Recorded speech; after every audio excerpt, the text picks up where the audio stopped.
Assalamualaikum warahmatullahi wabarakatuh. Waalaikumsalam warahmatullahi wabarakatuh. Bismillahirrahmanirrahim. Alhamdulillah. Wassalatu wassalamu ala rasulillah. Wala hawla wala quwata illa billah, amma ba'du. Para bapak dan ibu hadirin dan hadirat sekalian, kenapa pada siang hari ini kita diundang oleh Sahibul Bait Bapak Ustadz Nurkholis, Pak? Karena saya yakin Bapak Ustadz Nurkholis ini ingin menjadi keluarga yang sakinah mawaddah warahmah, bukan hanya di dunia tapi juga sampai di akhirat.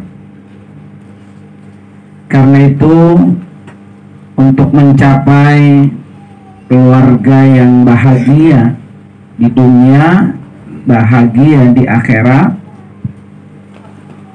di antaranya adalah yang pertama, mencari bibitnya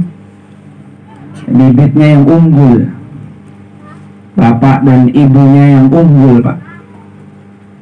Karena nanti dari bibit unggul ini akan melahirkan putra putri yang unggul. Terbukti, Pak, ini keluarga almarhum Bapak Haji Engkong Haji Abdul Mukni ini, orang tua Pak Nurkholis ini ya. Ini termasuk bibit unggul. Karena putra putri beliau ini kalau sekolah termasuk yang ranking, Pak. Nah, karena itu para bapak sekalian, jadi kadang-kadang kita ingin mendambakan punya anak yang soleh, punya anak yang solehah. Selamat datang. Halo. Waalaikumsalam. Orang yang pengen punya anak yang soleh dan soleha itu ibarat kita kayak bikin kue bolu, Pak ya. Bikin kue begitu. Kalau bahan-bahannya tidak berkualitas, bahan-bahannya tidak bermutu, jangan berharap hasil kue yang kita bikin ini kue yang mahal. Kan itu ingin anak-anak kita yang berkualitas, tentunya tadi saya bilang apa tuh? Bahan bakunya. Terutama adalah seorang ibu, istri ya. Istri yang soleha ini akan melahirkan putra putri yang soleh dan solehah. Karena ibu itu adalah madrasah. Ibu itu adalah sekolah buat anak-anak. Kadang-kadang kita kalau nyari mantu, Pak ya, harus betul-betul teliti. Terutama apa? Calon mantu yang perempuan. Karena nanti dari rahimnya ini akan keluar generasi-generasi yang unggul. Nah, kalau ibunya tidak bisa baca Al-Quran, ibunya tidak bisa sholat, bagaimana mencetak anak biar bisa baca Al-Quran? Apalagi sekarang, sejak COVID-19 ini, anak sudah hampir 6 bulan, 7 bulan, Pak ya. Belajarnya di mana? Di rumah. Yang kewalahan, ibunya. Yang marah-marah, ibunya. Yang pusing, stres juga, Pak, ibunya. Banyak ibu-ibu ketika dari sekolah anaknya suruh belajar tahsin Quran, boro-boro dia mau ngajarin tahsin Quran, Pak. Orang ibunya juga nggak bisa apa? Baca Al-Quran. Jadi insya Allah ini Ustadz Nurkholis ya, mudah-mudahan ini kita doakan termasuk bibit-bibit yang unggul. Jadi untuk mencetak hasil kue yang bagus, yang berkualitas, harus cari bahan yang apa tuh? Yang berkualitas. Kemudian para Bapak Ibu sekalian, yang kedua, setelah bahannya sudah berkualitas, yang kedua adalah cara membuatnya juga harus berkualitas. Cara membuat yang berkualitas adalah sesuai dengan anjuran agama, sesuai dengan sunnah Rasulullah. Apa yang pertama kali dilakukan, Pak? Ya, membuat anak. Kadang-kadang orang lupa proses membuat anak, dianggap biasa-biasa aja. Padahal itu adalah cikal bakal daripada anak yang akan tumbuh ke depannya. Sampai-sampai Pak, ketika bikin anak lupa baca apa? Baca doa. Makanya ada satu riwayat, kalau kita lagi berhubungan intim Pak, tidak baca doa, tidak baca bismillah, yang bantuin dorong itu adalah apa? Setan. Tidak mustahil kalau anaknya lahir susah diatur, karena bapaknya, emaknya ketika membikinnya bukan karena Allah Subhanahu wa ta'ala. Jadi walaupun bahan bakunya apa tuh? Bagus Pak ya, berkualitas, tapi proses bikinnya apa tuh? Enggak bismillah Pak, maka dia tidak bernilaikan ibadah. Segala sesuatu sebetulnya Pak, ngapain aja kita makan dengan bismillah itu punya nilai ibadah. Kita pakai baju dengan bismillah, dia punya nilai ibadah. Kita pakai sendal baca bismillah, itu punya nilai ibadah. Kalau nilai-nilai amal kita tidak dimulai dengan bismillah, maka dia tidak bernilaikan ibadah. Tuh yang kedua. Kemudian yang ketiga, setelah dia kita buahin Pak, sudah kita isi rahim istri kita, maka dia punya hak si anak ini, yaitu dikasih nutrisi yang halal. Kalau ada makanan, minuman yang kita berikan kepada anak-anak kita yang tidak halal, ini yang menyebabkan maka anak kita ini sulit untuk diapain? Dikasih ilmu yang memang memberikan dia jalan yang baik, karena nutrisinya nggak betul, nggak halal. Nutrisi yang halal ini Pak menyebabkan doa kita dikabul oleh Allah. Kalau ada sebutir cabai, sebutir bawang Pak ya, beras dan lain sebagainya ada yang tidak halal, ini menyebabkan doa kita ditolak oleh Allah. Seperti dulu Pak, Nabi Ibrahim aja Pak, Nabi Ibrahim pernah doanya tidak diterima oleh Allah, tidak ditolak. Gara-gara apa? Gara-gara ketika Nabi Ibrahim dari Mekkah menuju ke Palestina, karena istrinya dua. Istri yang pertama di Palestina tinggalnya Sarah Pak ya. Istri yang kedua di Mekkah, yaitu Hajar. Ngilir Palestina Mekkah, Palestina Mekkah, ya kan? Naiknya zaman dulu pakai apa? Onta. Bisa bayangkan dari Palestina ke Mekkah itu Pak, bisa 40 hari. Dari Palestina udah pengen banget ngilir ke bini muda, sampai sana kecapean, pengennya apa? Hilang. Apa ya Pak yang dilakukan Ibrahim ketika pulang Pak dari Mekkah menuju Palestina? Beliau beli kurma. Biasa Pak ditimbang, ada yang jatuh 1-2. Biasa kan kita kalau jatuh 1-2 kita apain? Main caplok aja dia, main makan aja. Dicaplok Pak 1 butir kurma. Pulang Nabi Ibrahim dari Mekkah menuju ke Palestina. Di Palestina seperti biasa Nabi Ibrahim melakukan taqarrub di Masjidil Aqsa. Kemudian ketika beliau berdoa, kata malaikat, tuh sekarang Ibrahim doanya udah nggak dikabul Allah, karena telah makan kurma yang tidak betul, halal. Mendengar itu Pak, langsung Ibrahim balik lagi ke Mekkah. Bisa bayangkan balik ke Mekah berapa lama itu. Pas sampai di Mekah, dia temui tukang kurma yang pernah dia beli di depan Masjidil Haram. Ternyata Pak, orangnya sudah tidak ada, sudah mati. Yang jual kurma sudah apa tuh? Mati. Ketika ditanya sama yang jual di situ, mana orang tua yang jual kurma di sini? Kata yang jual, saya anaknya.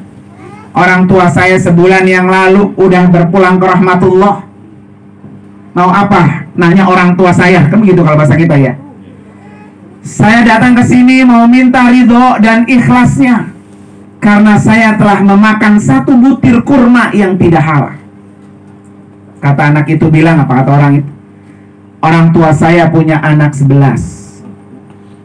Saya tidak bisa mewakili saudara-saudara 10 orang yang lain.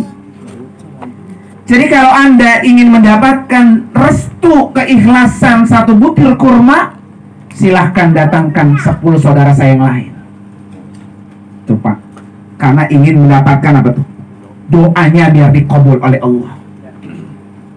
Makanya Bapak Ibu sekalian, kan kita pengennya ya punya anak ya, Rabbana hablana min azwajina wa dzurriyyatina qurrata a'yun. Pengennya begitu, anak kita semuanya enak dipandang mata. Tapi doa kita ini bisa ditolak oleh Allah dengan sebab kita makan yang tidak halal. Ini kadang-kadang kurang hati-hati, baik kita sebagai suami ataupun istri kita sebagai ibu ketika mereka pada belanja Pak ya. Nah para bapak ibu sekalian, selanjutnya PR-nya tidak selesai sampai situ. Ketika dia mengandung Pak ya, harus ada cara-cara Rasulullah yang kita lakukan. Dengan apa? Dengan selalu dibacakan Al-Quran, didekatkan dengan Al-Quran. Kalau kita kepengen apa tuh? Anak kita termasuk orang-orang yang soleh. Makanya kata Nabi, adibu auladakum ala salasi khisal. Ajarkan anak-anak kamu 3 hal.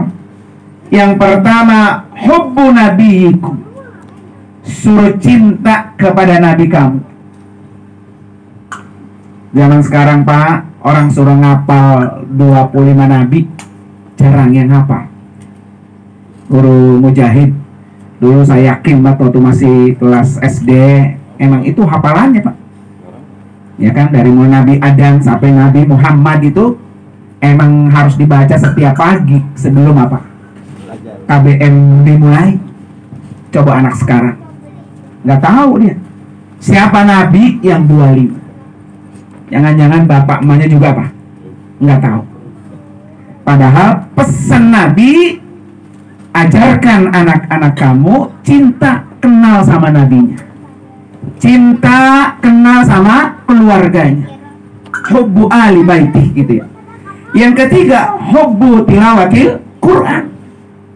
Jadi ajarkan anak-anak kamu cinta dengan baca Al-Quran. Ini kenapa tadi bibit unggul penting Pak?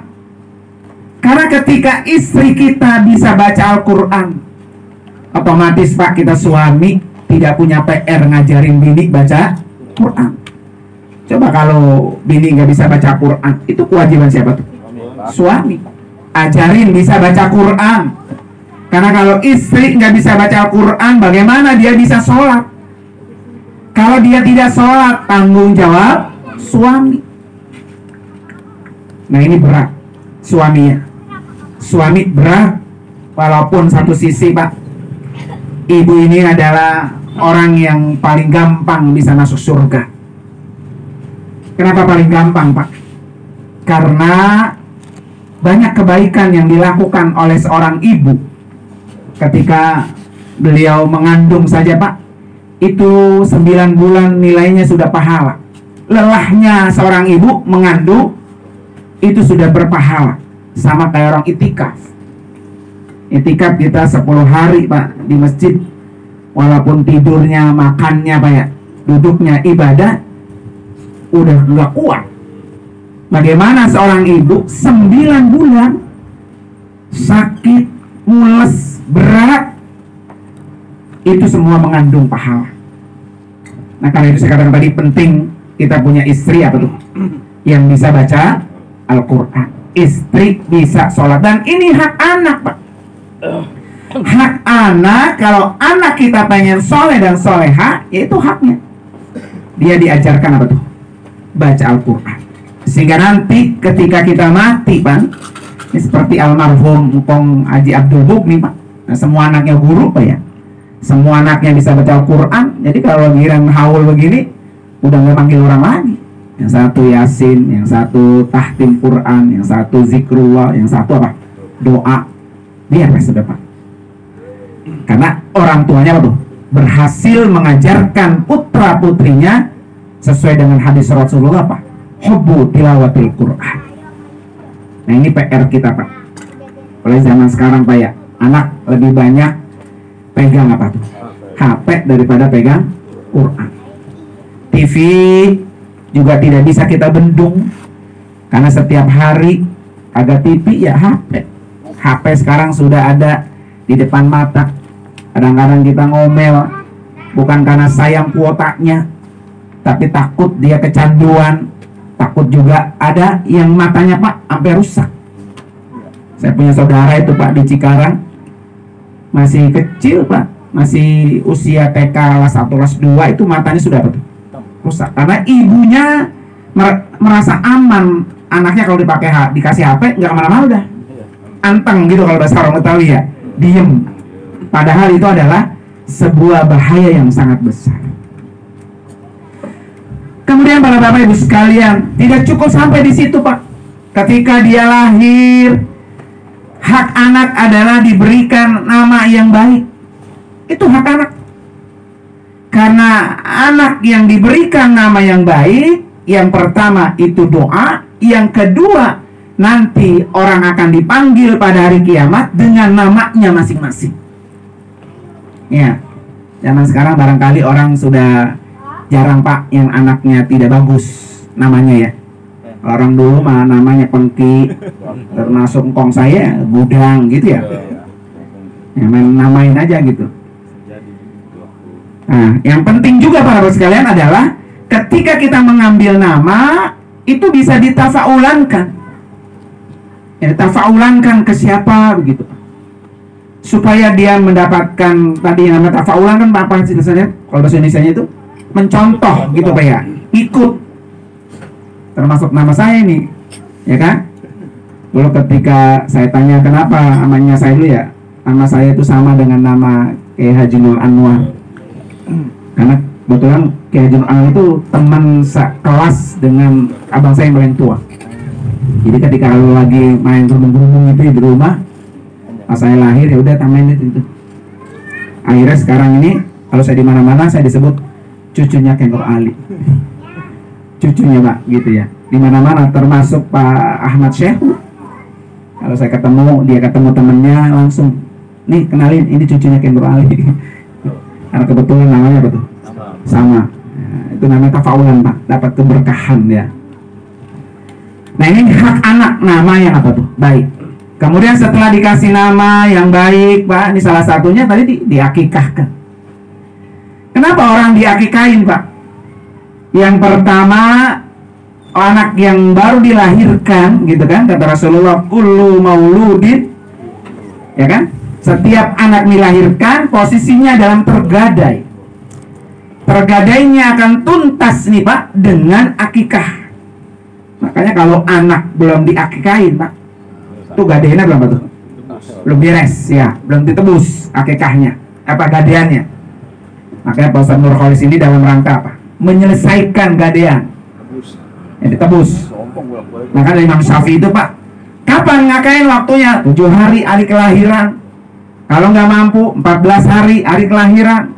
Kalau nggak mampu 21 hari. Kalau nggak mampu semampunya.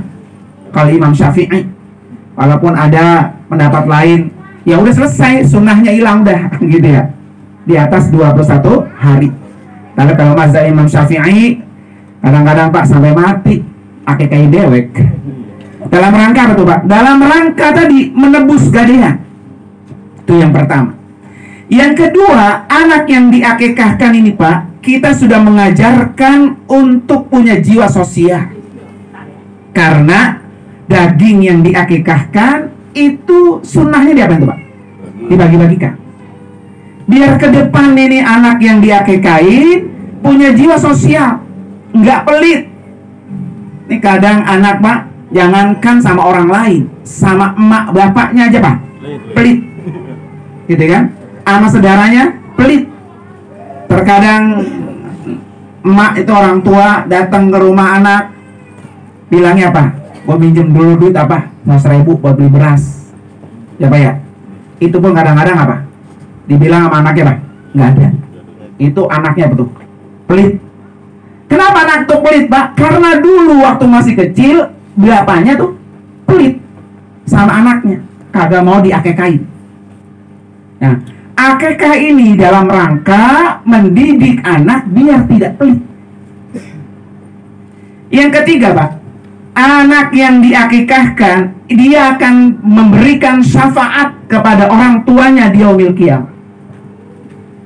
Kita kan nggak tahu Pak, siapa yang duluan masuk surga. Kita orang tua apa anak yang masuk surga duluan. Ketika nanti di surga ini anak cari orang tuanya dan orang tuanya nggak ada, maka dia cari di neraka ada dan dia pernah diakikahkan dulu, maka dia si anak bisa mengangkat tuh, memberikan syafaat sama orang tuanya. Jadi nggak dianggap sepele, walaupun dia secara statusnya sunnah muakkadah, bukan wajib, sunnah muakkadah, sangat dianjurkan. Jadi kalau kita pengen nanti dapat syafaat dari anak kita, maka akikahkan segera putra putri kita. Karena yang kita nggak tahu kan nanti anak kita, apakah dia jadi orang sukses, Pak ya? Jangan sampai banyak orang sukses, bapak emaknya tetap apa? Susah. Karena mungkin dulu emak bapaknya apa tuh? Pelit sama anak. Sehingga orang nanti anak juga akan pelit sama bapaknya. Makanya pesan Nabi apa? Birru aba'akum tabirru abna'akum, gitu Pak. Kamu berbuat baik tuh sama orang tua kamu, pasti nanti anak-anak kamu akan berbuat baik sama kamu. Ini kebetulan Pak, almarhum keluarga besar Kong Mugni ini Pak, anaknya banyak. Ya. Berapa? 12 Pak. Nah ibunya ini masih ada. Ya kan? Ibu itu adalah pintu surga. Berebut itu Pak.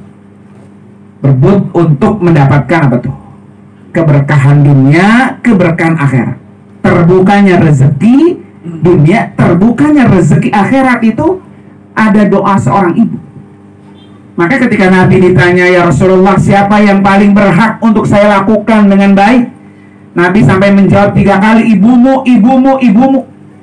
Ini artinya apa Pak? Doa seorang ibu 3 kali lebih cepat dikabul oleh Allah. Makanya beruntung banget ya, Nurholis masih ada ibunya. Jangan pernah berhenti ketika mau usaha, ketika mau kemana-mana, datengin minta apa tuh? Doa. Saya punya jamaah itu Pak, di Wates tuh Pak.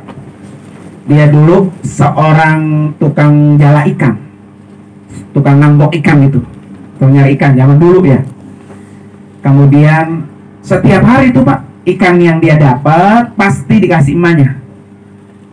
Tempo hari, kan tiap hari datang, tempo hari itu orang bawa ikan sebungkus tuh jatah dia emaknya. Karena tiap hari dia makannya ikan itu, dijual, beli gitu, habis nanggok gitu, habis nyari. Tapi sebungkus jatah buat emaknya.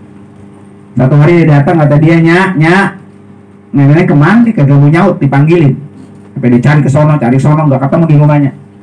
Pas dia selesai, katanya, ngapa lo? Katanya, dari mana sih? Gua lagi sholat duha, katanya. Gua lagi doain lo, biar lo pergi haji. Gitu kata emaknya tuh. Kata anaknya jawab gini, saya nenek ngimpi kali. Makan aja susah, kita boleh nyari ikan. Doanya galak pengen apa? Pergi haji. Ketika mungkin sekitar 5 tahun yang lalu tuh cerita itu Pak. Anaknya pergi umroh, pas pergi haji tuh sama saya. Dia cerita begitu. Saya bilang, Pak, itu nenek masih ada. Kapan doainnya? Neneknya udah mati, Ustaz. 20 tahun yang lalu. Jadi doa orang tua, Pak, 20 tahun yang lalu baru dikabul tahun itu. Makanya percaya dan yakin bahwa kata Allah, ud'uni astajib lakum. Tidak ada doa yang tidak dikabul oleh Allah. Maka tugas kita sama orang tuanya, doain. Orang tua tugasnya angkat kedua tangan, udah doain semua anak-anak. Karena tidak ada doa yang tidak dikabul oleh Allah. Itu buktinya tuh dia. 20 tahun yang lalu ibunya doain dia bisa pergi apa? Haji. Dan itu dianggap apa? Mimpi. Ternyata Pak, benar terjadi. Nah, ini penting Bapak sekalian ya. Karena itu buat kita semua barangkali ya, kita punya anak, jangan pernah berhenti-henti. Pokoknya minta sama Allah lah. Terutama apa tuh? Terutama ibunya Pak. Makanya ketika saya tempoh hari datang Pak ke sana tuh, istrinya almarhum kayak Haji Marzuki Pak, dari apa tuh, dari bumi sono, Kerangkeng Pak ya. Itu kan anaknya Pak 5, 4 yang hafiz, 1 tidak hafiz tapi ustadz juga, kayak gitu maksudnya. Ketika saya tanya, Mak Aji gitu ya, Mak, ini apa nih resepnya? Anak semuanya hafiz Quran Pak. Kalau kita punya anak hafiz Quran Pak, itu udah tanda-tanda kebahagiaan di akhirat. Karena nanti anak akan memakaikan mahkota sama orang tuanya di surga. Dan berat Pak, menciptakan anak hafiz Quran tuh berat. Makanya Rasulullah berpesan tuh, hubbu tilawatil Quran. Ya kan, pesan Nabi itu. Ketika saya tanya, ibu tuh cerita, saya kata Ustadz, yang saya lakukan pertama, saya selalu bacain Fatihah satu-satu buat anak disebut namanya setiap kali disolat. Al-Fatihata liridho ila wa ila hadratin Nabi Muhammadin Mustafa Rasulillah, gitu Pak ya. Summa ila ruhi wa jasadi, umpamanya siapa anaknya, sebut atuh Fatihah, ruhi wa jasadi, gitu Pak ya. Sebut lagi, ntar satu lagi Fatihah. Kalau anaknya 6 ya 5 kali Fatihah. Itu dalam rangka usaha kita Pak. Usaha kita pengen mencetak apa tuh? Anak yang soleh dan soleha. Itu yang pertama. Yang kedua Pak, ini si emak tadi, dia puasain Pak hari kelahiran anak. Kita boro-boro puasain hari kelahiran anak. Lahir kita juga dari puasa usahain Pak ya. Kelahiran anak kita akan puasain. Lah anaknya kalau harinya beda-beda, 5 hari berarti Pak. 5 anak 5 hari. Lah kalau almarhum anaknya 11 Pak. Tapi saya yakin dari 11 itu pasti ada yang 1 hari 2 orang. Anak saya 4 Pak ya. 3 yang hari Jumat. Ya kan enak tuh ya jadinya. Satu hari apa? Gabungan bareng-bareng gitu ya. Nah, ini yang barangkali jarang buat orang sekarang itu. Sampai anak itu Pak juara internasional hafiz Quran di Mekah itu. Setiap dia ikut lomba Mak, sepanjang hari itu, maunya selama seminggu dia puasa. Karena anaknya Pak jadi imam besar Masjid Al-Barkah tuh. Bapak kalau sholat di Masjid Al-Barkah Bekasi, salah satunya tuh Ustaz Al-Fayyumi. Yang ketiga Pak, dia selalu sedekahkan. Jadi di kamar dia tuh Pak ada kotak amal, ada kotak sedekah. Ada 5 kotak. Kotak 1 buat anaknya yang di pondok. Jadi kalau dia ke pondok, entar itu dibeli makanan buat anak-anak pondok. Yang dia ngelongok anak di pondok gitu kan, dulu. 1 buat musafir yang warawiri kalau ke rumah datang. 1 buat guru-guru. Jadi guru-guru dia itu dibagi hadiah. Dan itu memang Pak tertulis di dalam kitab Ta'lim Muta'allim. Jadi kalau Anda pengen menjadikan anaknya alim, seorang alim, ya kan, maka berikanlah, yu'tihim syai'an, gitu kata tentang, berikan sesuatu kepada yang mengajarkan dia. Kadang-kadang orang kita nggak sampai situ Pak. Ya Pak ya, gurunya yang ada di apanya? Di demo, dipenjarakan. Ya kan begitu Pak ya. Kalau kita bertahan itu berikan hadiah sama guru anak kita. Ya kan? Karena dengan begitu Pak, si guru itu menjadi apa? Ikhlas mentransfer ilmu ke anak kita. Jarang orang sekarang yang ngasih hadiah sama guru. Paling ya tahun 2 kali tuh ngambil rapot Pak ya. Itu kadang-kadang kok agak dilihat Pak ya. Gocap itu lupa gitu kan. Nah itu yang barangkali yang kita kadang-kadang lupa itu Pak ya. Jadi ada tuh Pak kotak khusus hadiah buat guru-guru. Nah ini juga penting buat kita semua dah, termasuk buat saya, kita juga punya anak Pak ya. Kita penting gitu kan, kalau anak kita di mana-mana mondok Pak, temennya kita kasih makan, gurunya kita kasih hadiah, itu kita udah ngerepot-repot. Anak semua itu dipantau sama siapa? Sama guru, karena bapaknya apa tuh? Peduli. Ya perlu, kalau orang Betawi bilang bapaknya perlu gitu ya. Peduli sama yang apa? Mengajarkan. Nah kalau nanti anak kita Pak nggak jadi orang alim, ya kunu hafiduhu aliman gitu dalam kitab itu. Pasti nanti cucu kamu akan jadi orang alim. Nah itu terbukti Pak, kayak Al-Maghfur lah tuh, kayak Nur Ali. Kayak Nur Ali itu Pak, bapaknya kan Anwar. Beliau itu orang susah, orang petani Pak. Tapi beliau begitu cinta sama guru-guru yang mengajarkan anak. Sampai pada suatu saat itu Pak, ada seorang ulama nginep di rumah Pak Kong Anwar itu. Orang nginep Pak, biasanya sehari 2 hari ya. Memang nginep 15 hari. Dikasih makan, Pak tidur, dilayani itu semua. Pulang dikasih oleh-oleh sama bapaknya Nur Ali. Karena dia berharap bahwa pengen anaknya jadi apa? Jadi ulama, alim ulama. Kalau kita diinepin tamu 2 hari udah ngap-ngapan. Ya, kamu kapan pulangnya sih? Repot deh, lagi kopi begini, beras juga mahal ya. Gitu kan? Pasti kita begitu Pak. Padahal ini justru menjadikan kita, anak-anak kita menjadi alim. Kalau kata ya hafiduhu alim, cucu kita yang menjadi alim. Nah para bapak dan ibu hadirin hadirat sekalian, sekira itu saja Pak ya. Insya Allah nanti kalau ada kesempatan lagi kita bisa sambung kembali. Dan itu mari sama-sama kita baca suratul Fatihah khusus buat keluarga Bapak Ustadz Nurholis yang hari ini telah mengkhitan anaknya Pak. Kita doakan mudah-mudahan menjadi anak yang soleh, yang qurrata a'yun, dan juga dikaruniai rezeki yang berkah banyak, biar bisa mengantarkan putra-putrinya menjadi muslim yang sempurna. Ala hadini al-Fatihah. A'udzubillahi minasyaitonirrajim. Bismillahirrahmanirrahim. Alhamdulillahirabbil alamin, arrahmanirrahim, maliki yaumiddin. Iyyaka na'budu wa iyyaka nasta'in. Ihdinas siratal mustaqim, siratal ladzina an'amta 'alaihim ghairil maghdubi 'alaihim waladdallin. Amin. Terima kasih dan mohon maaf. Hadanallahu wa iyyakum ajma'in. Wassalamualaikum warahmatullahi wabarakatuh. Waalaikumsalam.